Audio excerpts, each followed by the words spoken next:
सद्गुरुनाथ महाराज की जय। भगवान नित्यानंद प्रसन्न, गुरुदेव मुक्तानंद परमहंस प्रसन्न, महायोगी स्वामी उमानंद सरस्वती प्रसन्न। ताईंच्या शिखेबद्दल आपण पहिल्या भागात थोडी माहिती घेतली। शिखा अध्याय तर खूप मोठा आहे, तर आपण आता त्याचा दुसरा भाग पाहत आहोत।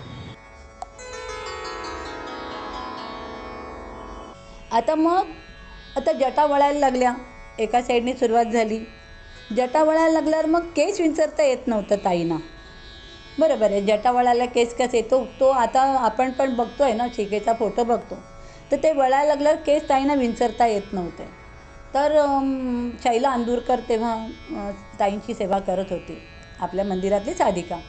ती ताईंना केसाला तेल वगैरे लावून मसाज द्यायची, पण आता ज्या भागात जटा आहे तिथे तर तेल लावता येत नव्हतं, बाकी ती लावत होती। त्यावेळेला सुरुवात झाली होती ना जटांची। तर आता शैला अंदूरकर नावासहित घेते, कौतुकाच्या गोष्टी आहेत, सगळ्या गौरव आहे तो। ती ताईंना केसाला मसाज द्यायची आणि मग तिने पण मला सांगितलं की अगं ताईंना ना आता केस विंचरता येत नाही, फणी फिरत नाही ना जटा झाल्यामुळे। तर जरा फॅशनच्या जगातून मी आले होते, तर मला माहिती होतं की असं ना हेअरस्टाईल करतात। आता तुम्ही पूर्वीच्या सिनेमातून बघितलं असेल तर त्यांचे असे केस असे फुगवलेले असायचे वगैरे वगैरे। तर म्हटलं हां, बॅककॉम्बिंग करतात ना ते लोक, नंतर ब्रश फिरवतात। आणि एक खरेदीची आणि शॉपिंगची फार आवड होती, त्यामुळे आता म्हणजे आपल्या इंद्रियांवर किंवा आपल्या मनावर गुरु कसा असर करतो। जी मला शॉपिंगची आवड होती तर आता कुठेही फिरायची, शॉपिंग करायची, पण ताईंसाठी करायची। हे ताईंना बरं दिसेल, हे ताईंना नाही आहे, हे ताईंसाठी घेऊन जाऊ, म्हणजे ती शॉपिंगची आवड तशीच होती, पण ती आता ती कशी तिला वळण मिळालं, गुरुभक्तीचं वळण मिळालं। म्हणून गुरुभक्ती आपल्याला लवकर परमात्म्यापर्यंत ह्याच्यापर्यंत घेऊन जाते।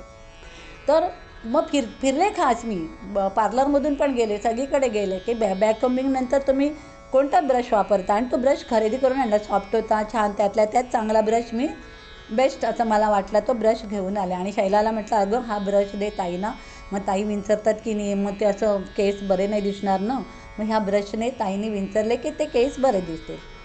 मग ते तिने ताईंना जेव्हा आतमध्ये गेली सेवेला त्या तिने दाखवलं, रजूने हा ब्रश आणला, ताई म्हणाली तिला पाठवून दे की बघू दे तिला काय नक्की झालं आहे। आणि तिने ब्रश आणला, काय माहिती नाही ना आम्हाला काही, बाहेरून ऐकतो तो एकच सेविका आत जाणार। मग मी गेले आणि बघितलं तर काय ब्रश वगैरे लावायची तिथे हेच नाही, सोयच नव्हती।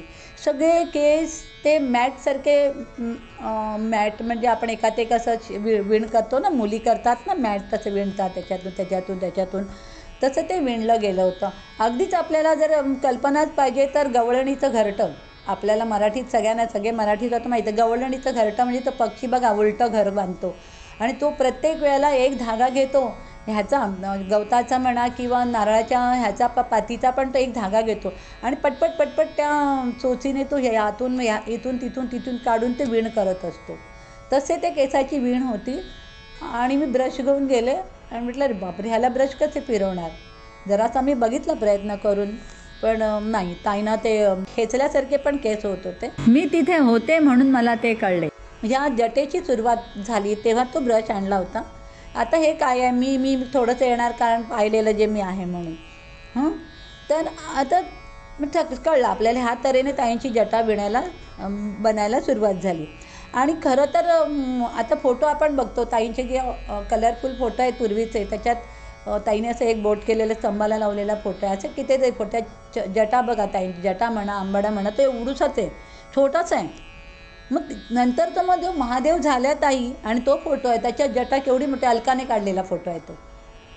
मग त्याच्यात जटा जवळजवळ 1 वीत उंच जटा आहेत त्या। मी केस आले कुठून, हे कसं झालं। मग मी नेहमी त्या गेलेल्या फोटोंचं निघालं तेव्हा, अरे तुम्ही पहिल्याचा फोटो बघा, त्याच्यात केसच नाही त्यांच्या डोक्यावर, खूप नाजूक असा आंबाडा आहे ताईंचा, आणि नंतर तो एवढा मोठा शिका झालेली आहे। म्हणजे हे पण आश्चर्यच आहे ना की एवढा शिकेचा सांबार। मग आता हे सगळं वैभव होतं ताईंचं, जटेचं हे वैभव होतं। दोन्ही फोटो जर बघितले तर आपल्याला कळेल की हे कसं होतं।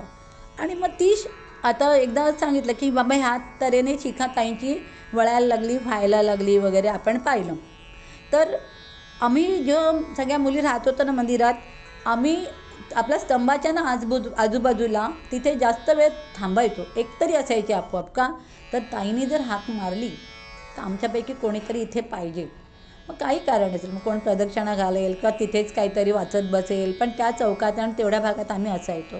तर मी प्रदक्षिणा घालत होते स्तंभाला, कारण काही नाही की तिथे थांबायचं ना, मग प्रदक्षिणा घालत होते मी स्तंभाला. त्यावेळेला ताईने की नाजूक आवाजात हाक मारली, कोण आहे? ताईचा आवाज बारीक नाजूक एकदम, कोण आहे असं म्हटल्याबरोबर प्रदक्षिणा तशीच अर्धवट ठेवली आणि आतमध्ये गेले. भास्कर आतमध्ये जात नव्हतो बाबा, केवढी भीती. हळूच दरवाजा उघडला, खाली मान, हां ताई मी आहे. म्हणलं बघ ना अगं कोणीतरी, तो बाथरूमचा नळ बघ ना उघडा ठेवला. मग तो बारीक आवाज येतो ना, किर्र, आवडत नाही ना, आणि न्यूसन्स पण होतो आणि त्यांना एकाग्रता लागायची. त्यांच्या व्यासपीठ नाही ते सरस्वती पीठ म्हणायचं, कारण त्या खुर्चीत बसून ताईने सगळे ग्रंथ लिहिले, म्हणून त्या खुर्चीला आपण सरस्वती पीठ म्हणायचं. त्याच्यावर बसल्या होत्या, टेबल लॅम्प होता बाजूला लावलेला, आणि मला म्हणाल्या की मी खाली मानच घातली होती की जरा बघ नळ. मग मी खाली मान घालूनच गेले बाथरूममध्ये आणि मी नळ बंद केला आणि खाली मान घालूनच बाहेर होते, बघायचंच नाही इकडे तिकडे. फार दरारा होता ताईंचा. मग त्याने ऑर्डर केलेला की मग आपण हवे तेवढे गप्पा मारू, पण त्याच्या आधी खाली मान घालून तशीच मी बाहेर निघतो. अगं मला अगं इकडे बघ ना कसं होऊन राहिलं आहे, माझं जटेचं कसं होऊन राहिलं आहे बघ, असं म्हटल्यावर बघितलं. मग काय बघितलं मी खूप जणांना कौतुक करून सांगते ते पाहिलेलं. आता इथे कसं एकसाथ आपण सांगतोय म्हणून त्याचं फार हे आहे. तर नारळाला पूर्ण सोलल्यावर आपण जी एकच शेंडी वर ठेवतो, जो पूजेला नारळ ठेवतो पूर्ण आपण साफ करतो की नाही, आणि एक शेंडी छान वर ठेवतो की नाही, सेम तशी शेंडी होती ताईंची. मग त्याला शेंडी म्हणू, शिका म्हणू, काही म्हणू, तशीच्या तशी होती. 1 वीत उंच होती. आणि भैरव गुहेत ताई असायच्या तेव्हा त्यांचे फॉल्स टीथ दे, कवळी म्हणा किंवा काय, त्या लावायच्या नाही. मस्त गोड दिसायचे, एकदम गोड दिसायचं आतमध्ये ताई. आणि शेला नसायचा, पदर खोचलेला असायचा. आणि मला ना आज मान लहानच ना, आम्ही सगळं जरा कौतुक पण असायचं लहानांबरोबर, थोडं गुरु लहान पण होतो. तर त्यांनी इतकी हलवून ती शिका दाखवली, बघ ना कसं होऊन राहिलं आहे. आणि ती शिका हल्ली नाही बरं का, त्यांनी फक्त मान हलवली, डोकं हलवलं, शिका हल्ली नाही, लडबडली नाही. ती तशीच उभी होती. नारळाला 1 वीत शेंडी आल्यावर कसं होईल तसं ताईंच्या डोक्यात 1 वीत होती आणि सरळच्या सरळ होती, तिला शेप नव्हता. मग तेव्हा ताई म्हणाल तुम्हाला आवडणार नाही ना मी अशी बाहेर आलेली, म्हणून मी पिना लावून ती खाली बसवून येते. ही नारदासारखी झाली आहे बघ ना. नारद मुनी भक्त शिरोमणी होते. आता नारदाचं घेऊया. हे आता ताईंच्या शिकेबद्दल सांगितलं आहे की ह्या प्रकारची शिका होती आणि ताईंनी दाखवली मला, आणि मला पण कौतुक वाटलं ते. आणि ते अजूनही चित्र डोळ्यासमोर येतं. दात ताईने हे कवडी नव्हती, इतके ओठ आणि इतके छान. नित्यानंद बाबांचं पण तसं ताईंचं, दोघं सारखे दिसायला, आणि मान हलवून आणि हसत पण होत्या गोड. बघितलंच कसं होऊन राहिलं. ह्याच्यामागे पण काय असतं माहिती आहे, त्या प्रत्येक प्रसंगाला एक विटनेस असतो, भक्त, कळलं ना. तर त्या प्रसंगाला म्हणजे नंतर बाहेर आला दिसणार नाही आपल्याला, तर तो जणू काय विटनेस म्हणून ते नळ कोणी उघडा ठेवला. मला वाटत नाही कुठचा भक्त नळ उघडा ठेवून काम करून येईल. बाहेर येताना तो आठवणीने सगळं करून, पण नळ उघडा होता, तो बंद केला मी. आणि ताईनं दाखवायचं होतं की शिकेचं सामर्थ्य कसं तयार झालं. आणि पूर्ण बाजूने ना असं फुगल्यासारखं होतं, आणि वर मात्र अशी छान उभी ती शिका होती ताईंची. त्याच्यानंतर नारदाच्या शेंडीसारखी झाली, मी आता सांगितलं. मग ह्याच्यावर आहे ना, ताई ज्या प्रवचनाला बाहेर आल्या होत्या ना, त्या ताईंनी, ज्यांना वाचनाची फार आवड आहे, याच्या सप्रे मावशीनं सांगितलं की असं होऊन राहिलं शिकेचं, तर तू संदर्भ शोधून आण. आणि अर्थात गुरुची आज्ञा असते. आता शिकेचं संदर्भ कुठून आणायचं बरं, त्यांना कसं कळणार. पण नाही, गुरु आज्ञा. मग त्या लायब्ररीत गेल्या आणि त्याने नारद भक्ती सूत्रामध्ये, त्या पुस्तकामधून एक सूत्र शोधून आणलं की भक्त शिरोमणी नारद ह्या भक्तीचा कळस होतो, ते अशी शिका होते. आणि त्याचं जे हे आहे ना नारद भक्ती सूत्रातलं, ते आपल्याकडे नाही आहे वाचून दाखवायला. पण तुकाराम महाराजांनी एक होतं, त्यांचं पण त्यांनी आणलं आहे. तर तुकाराम महाराज काय म्हणतात ते मी आपल्या ताईंच्या चरित्रातून घेतलेलं आहे. माझ्याकडे ओव्या मला पाठ नव्हत्या, त्या चरित्रातून मी त्या लिहून काढल्या, ते वाचून दाखवते.